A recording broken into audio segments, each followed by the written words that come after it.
Are you thinking about putting in a garden and growing your own food? If you are, I want to give you a few reasons to encourage you to do so. It's a lot of fun. It's rewarding. You actually get a sense of pride when you plant the seeds and you see the little sprout come up. I've been doing it over 20 years. I still get excited on the first day of harvest. It's a great family activity to do if you have kids or a spouse. And here's some awesome benefits. You can grow your food with absolutely no chemicals, which means it's healthier, it's better tasting, it's way cheaper than buying food. And you can grow enough food to share with your family and friends. I can't think of any reasons not to grow your own food. So if you're ready to get started, first thing we got to deal with is, what do you want to grow? If you want to grow things like melons and pumpkins or, corn on the cob, then you're going to need a great big area for that. If you want to grow things like tomatoes, lettuce, cucumber, onions, kale, well, that you can do in a pretty small area. Now, if you do have a big yard, we do recommend that you start with at least one 4-foot by 20-foot rectangle, 6 to 12 inches deep. What you're seeing here is two 4-foot by 28 boxes. They're 12 inches deep because this person has a very big yard. Next, you have to figure out, where am I going to put it? Keep in mind that you need a minimum of 6 hours of direct sunlight. Less than that will severely hinder your plants from growing to their full potential.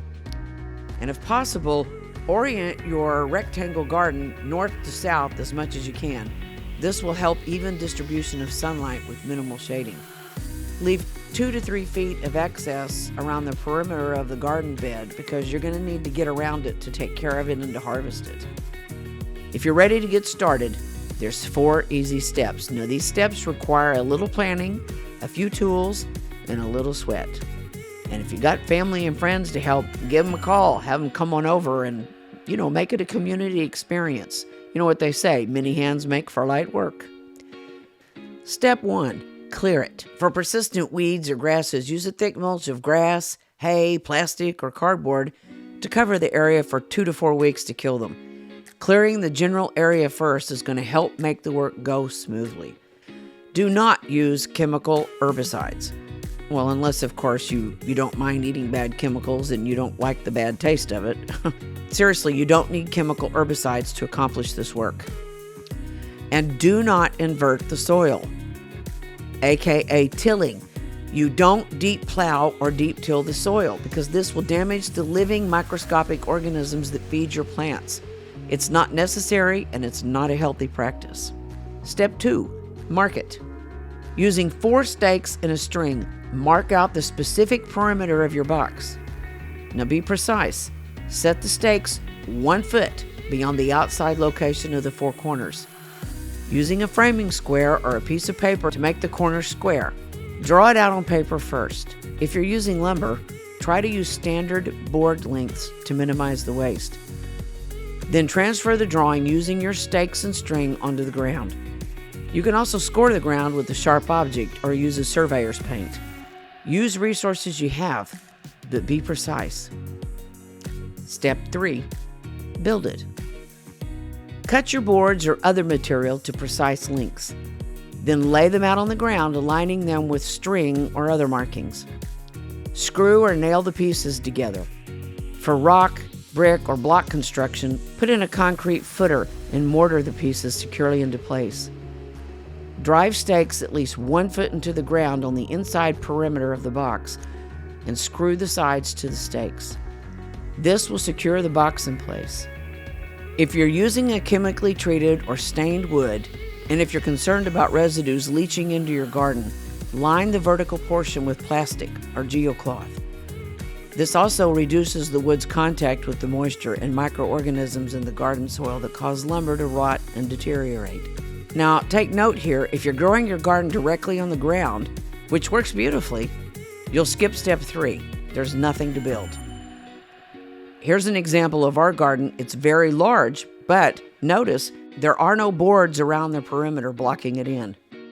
Step 4, fill it. Well, what are you going to fill it with? We recommend a mixture of 1/3 sandy loam topsoil, 1/3 sand, masonry if possible, and 1/3 rich compost. This mixture creates a healthy, nutritious structure that will produce a good yield even in the first year. If you're growing directly in the ground, just add the missing ingredients. For example, if your soil is mostly clay, add sand and compost. If the soil is mostly sand, add a loamy topsoil and compost. But never use a mix that is greater than 33% compost, because this will put too much organic matter in the soil and it'll stunt the growth of your plants. To calculate the amount of soil you will need to fill your garden box, use this formula.